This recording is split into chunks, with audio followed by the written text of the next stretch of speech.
हरे कृष्णा कृष्णा कृष्णा हरे हरे, हरे राम राम राम हरे हरे। जय शिला प्रभुपाद।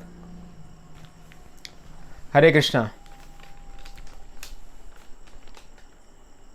तो 29 जुलाई 1971 श्रीला प्रभुपाद हवाई जहाज़ से अटलांटा पहुंचे थे। अटलांटा, और अटलांटा में 2 घंटे का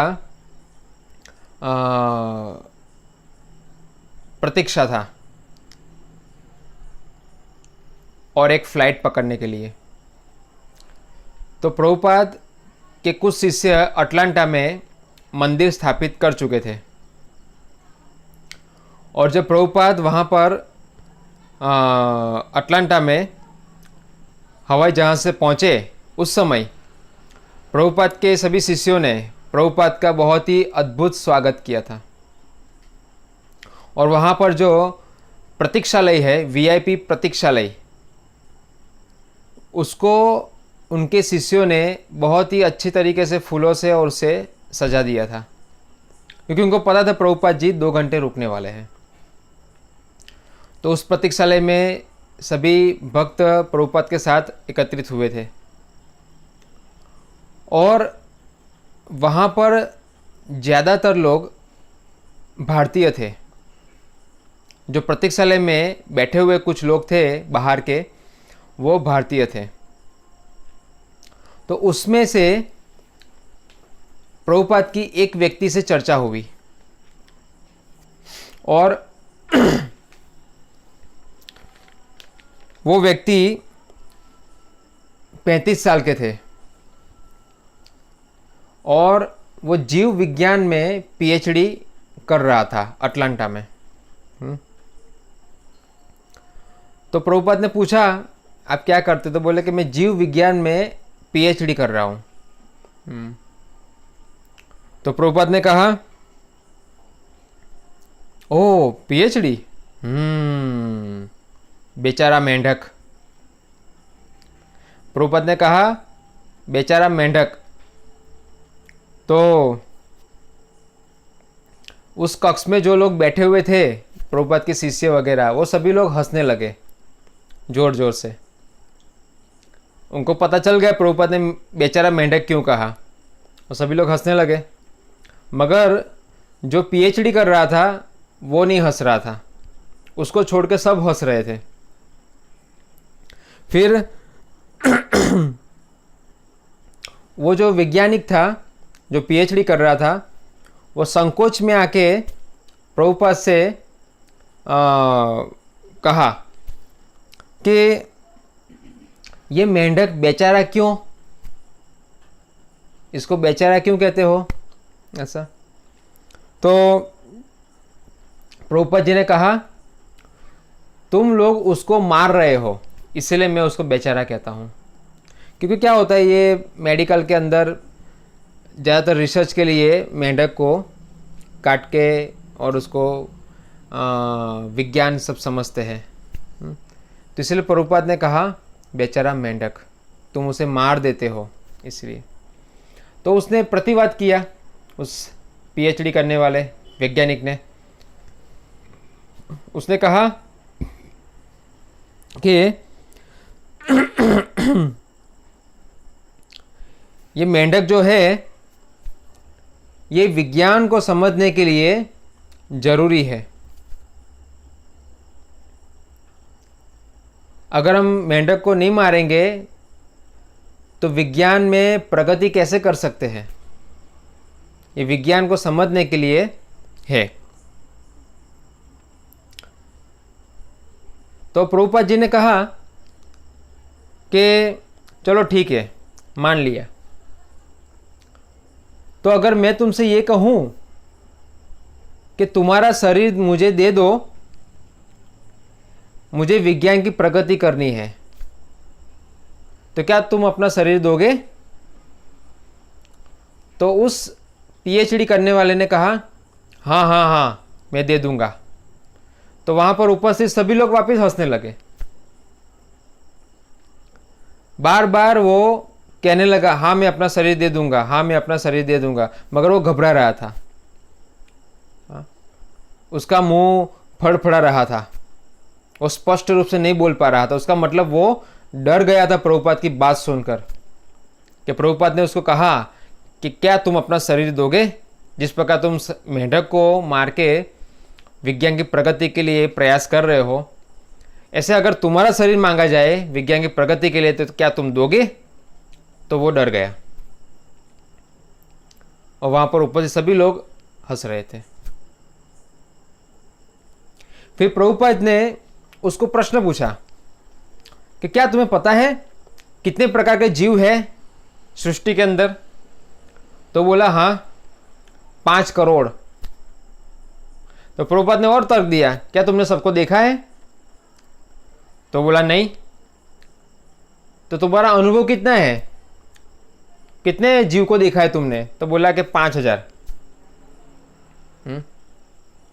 और प्रभुपाद ने उसको कहा कि गलत है, तुम्हारा कैलकुलेशन गलत है, क्योंकि 84 लाख प्रकार के जीव जातियां है। ये हमें वैदिक शास्त्र से पता चलता है, वैदिक ग्रंथ से पता चलता है कि कितने जीव इस सृष्टि के अंदर है। 84 लाख प्रकार के जीव है। तो प्रभुपाद ने उसको वहां पर ही हरा दिया, परास्त कर दिया उसको।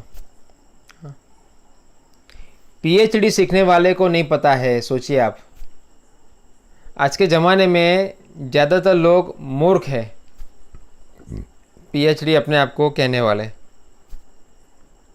क्योंकि उनको पीएचडी की परिभाषा नहीं पता।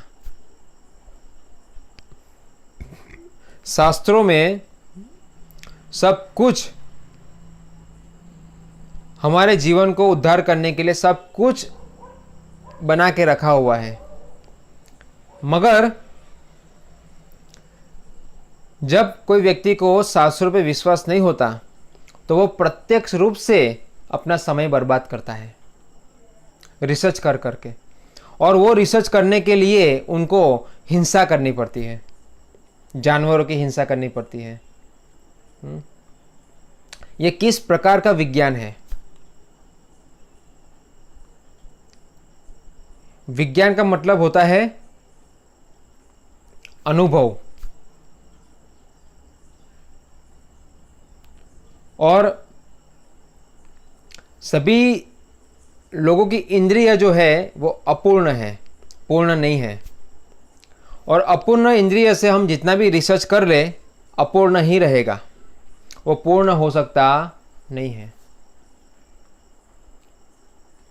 जिस प्रकार भगवान से जो ज्ञान आता है वो पूर्ण है। ओम पूर्णमिदं पूर्णमादाय पूर्णमेवावसि उच्यते। तो शास्त्रों में श्लोक आता है कि पूर्ण से पूर्ण चीज आती है। तो भगवान पूर्ण है, तो भगवान से आने वाली चीजें भी कैसी है? पूर्ण है। जिस प्रकार इस सृष्टि के अंदर जितनी भी चीजें हैं, हाँ, वो पूर्ण व्यक्ति से आती है, इसलिए सनातन काल तक वो विद्यमान रहती है, उसका अस्तित्व रहता है। मगर तथाकथित विज्ञान से जो भी चीज़ उत्पन्न होती है उसका एक निश्चित समय रहता है नष्ट होने का, और वो चीज़ें भी लोगों को हानि पहुंचाती है, ज़्यादा कुछ सहायक नहीं होती है चीज़ें। इसलिए हम देख रहे हैं कि सुख की तलाश में, सुख का जो हम एक्सपेरिमेंट कर रहे हैं सुख प्राप्त करने का, हाँ, वो गलत तरीका है। वैज्ञानिकों ने हमें सुख प्राप्त करने के लिए खिलौने दिए हैं, हाँ, गाड़ी, समझे, और टेक्नोलॉजी, ये सभी चीज़ जो हमें दी है वो सुख प्राप्त करने के लिए दी है। मगर हम देख सकते हैं कि इस चीज़ों से हमें कभी सुख आता नहीं है। इतनी सारी फैक्ट्री है जहाँ से केमिकल्स के धुएं निकलते हैं, क्या उस धुएं से हमारा जीवन बढ़ रहा है या कम हो रहा है? कलयुग में बताया गया है 100 साल का आयुष्य है, कहाँ पर लोग 100 साल जीते हैं? केमिकल्स, हाँ, फिर गाड़ियाँ हाईवे पर एक्सीडेंट्स होते हैं, कितने सारे लोगों की जान जाती है। घरपात, एजुकेशन सिस्टम, स्कूल कॉलेज में बच्चे जाते हैं, सिगरेट मदिरा पान ये सब कुछ करते हैं। हाँ, एक प्रकार से हम देख रहे हैं कि वैज्ञानिक एक प्रकार के कसाई है, क्योंकि उन्होंने इस प्रकार रचना की है समाज में कि लोग जल्दी मर जाए, लोग ज़्यादा जिए, ऐसा कुछ नहीं बनाया है, मर जाए जल्दी। इसी प्रकार इसको कसाई कहते हैं, कसाईयों का विज्ञान। हर जगह पर लोग बुरी तरीके से मर रहे हैं, इसे कहते हैं कसाईयों का विज्ञान। सोचिए, इतनी सारी गाड़ियाँ होती है शहरों में, ट्रैफिक जाम हो जाता है, पॉल्यूशन होता है। हाँ, हम परेशान हो जाते हैं वहाँ पर ट्रैफिक जाम में, और हम अपने आप को कहते हैं कि हमने विज्ञान ने प्रगति कर ली।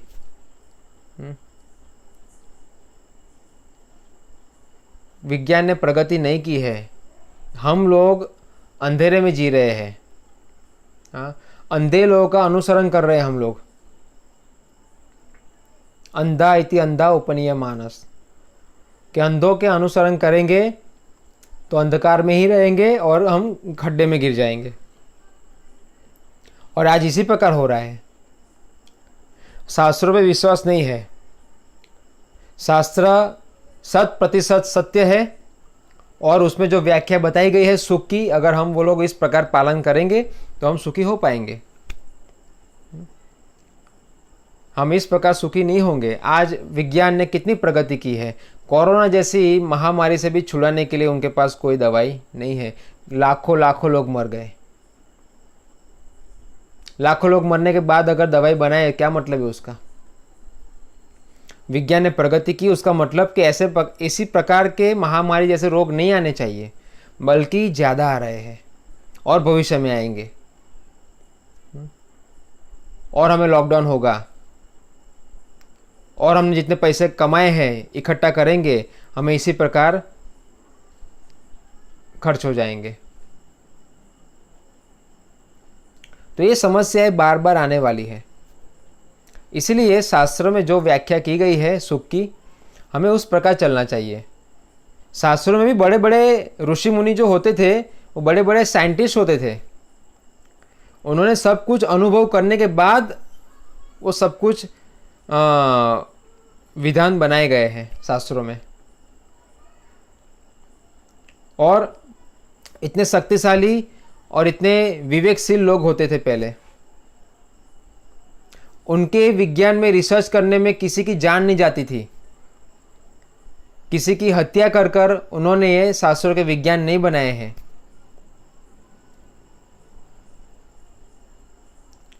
बल्कि आज विज्ञान अपनी लेबोरेटरी के अंदर तो हिंसा करते ही है, मगर समाज में उनके द्वारा जितनी भी चीज़ें आई हुई है, वो सभी भी हिंसा कर रही है। आतंकवादी हमले, मशीन गन, ये सब कुछ बनाना, फिर गलत लोगों पे चलाना, ये सब क्या है? आतंकवादी लोग वर्ल्ड ट्रेड सेंटर जैसी बड़ी बड़ी बिल्डिंगों को इतनी मेहनत से बनाते हैं, फिर उसको तोड़ देते हैं। यही हमारा आज आधुनिकीकरण है।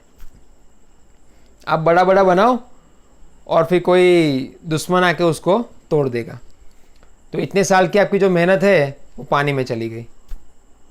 हाँ, तो इसको कोई बुद्धिमानी नहीं कहते। बुद्धिमानी का मतलब है कि शांति से रहो, सुखी रहो और संतुष्ट रहो। और विज्ञान ने हमें ये तीन चीज नहीं दी है: शांति, संतुष्टि और सुख। विज्ञान से क्या मिला है? असंतुष्टि, दुख, अशांति।